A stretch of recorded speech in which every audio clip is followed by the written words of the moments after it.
Ibinaaresto na ng Department of Justice si Senador Ronald Bato de la Rosa matapos ibasura ng Korte Suprema ang hiling niyang temporary restraining order laban sa warrant of arrest ng International Criminal Court.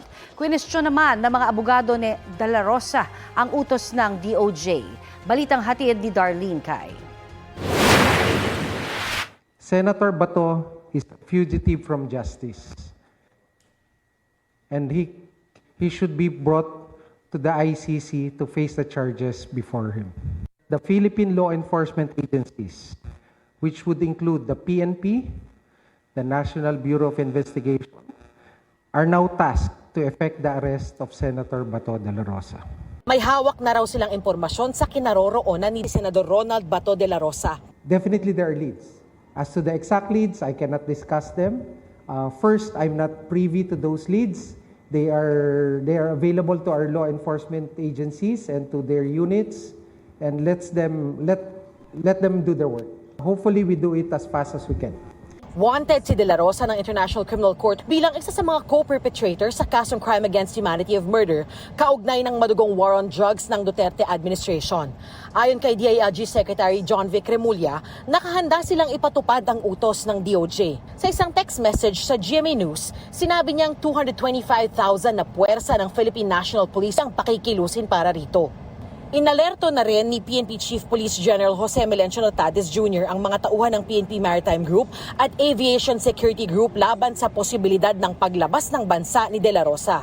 Ayon sa ulat ng GMA News Online, partikular na pinababantayan ng tinatawag na Southern Backdoor o yung dulong katimugang bahagi ng Pilipinas. Ang PNP Criminal Investigation and Detection Group hinihintay na lang daw ang go signal ni Nartates para ipatupad ang arrest warrant. Pag there is an order already and the CPNP has directed us, gagamitin namin ang buong unit po ng CIDG for every region and every province. Wala naman po tayong pinipili, big or small, lahat po yon ay ini-implement namin at all cost. Nakikipag-ugnayan na rin daw sila sa iba pang law enforcement agencies. Susunod din daw sa utos ng DOJ ang NBI. Ayon kay NBI Director Melvin Matibag, isasagawa nilang pag-aresto ng naaayon sa mga alituntunin. Ang mga abogado ni De La Rosa, kwinestyon ang pagpapaaresto ng DOJ sa senador. What law are you invoking? In the spirit of fair play and due process and even humanitarianism. Hindi po nila pwedeng i-effect ang isang inactionable na warrant through misrepresentations. We have to respect our Constitution, we have to respect customary international law, and we have to respect treaty law in this regard. Malinaw daw na target talaga ng gobyernong makuha si De La Rosa. By the sheer act of the President's arm, by hook or by crook, gusto nilang kunin si Bato. And this simply looks like a Duterte 2.0 move, no? It is my personal and earnest opinion that this is political, no matter how they frame it. Gagawin daw nila ang lahat ng legal remedy para sa kanilang kliyente. Kasabay nito ang pag-iit nila na hindi tinatakbuhan ni De La Rosa ang mga pananagutan kung meron man, basta na ayon sa konstitusyon.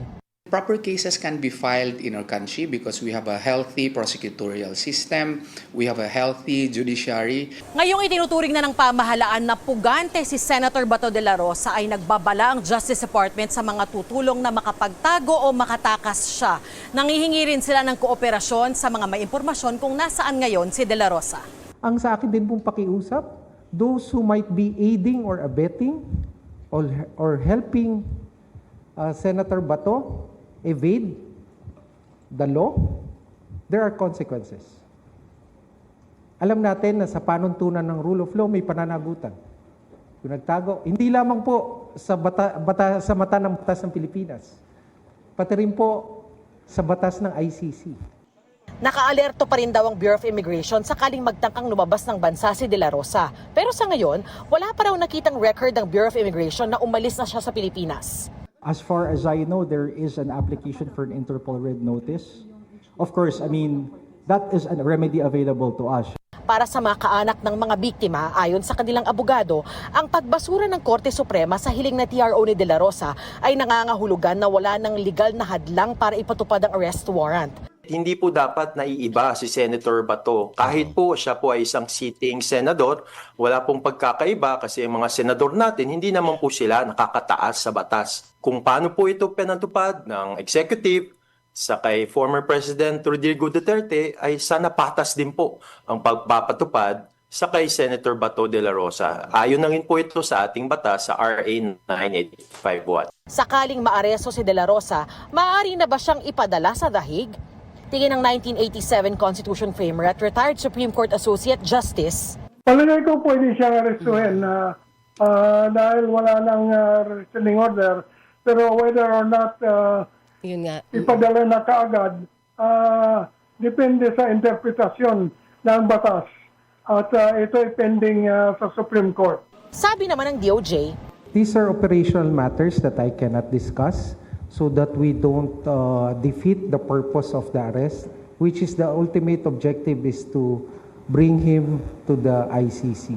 noong May 11 sa bisa ng arrest warrant mula sa ICC ay tinangka ng NBI na arestuhin si De La Rosa nang muli siyang pumasok sa Senado. Hanggang sa magkaroon ng kaguluhan sa Senado noong May 13 at muling naglaho si De La Rosa madaling araw kinabukasan. Kasama niyang umalis noon si Senador Robin Padilla. Iniimbestigahan ng DOJ kung may pananagutan si Padilla. Darlene Kai, nagbabalita para sa GMA News. Sa isang pahayag, itinanggi ni Senador Robin Padilla na itinakas niya si Senador Bato de la Rosa. Anya, papaano sila tatakas kung wala namang humarang sa kanila nang lumabas sila sa Senado noong May 14 kahit marami daw pulis noon. Ibinabaraw nila noon si de la Rosa sa Makati City kung saan sinundo siya ng sasakyan.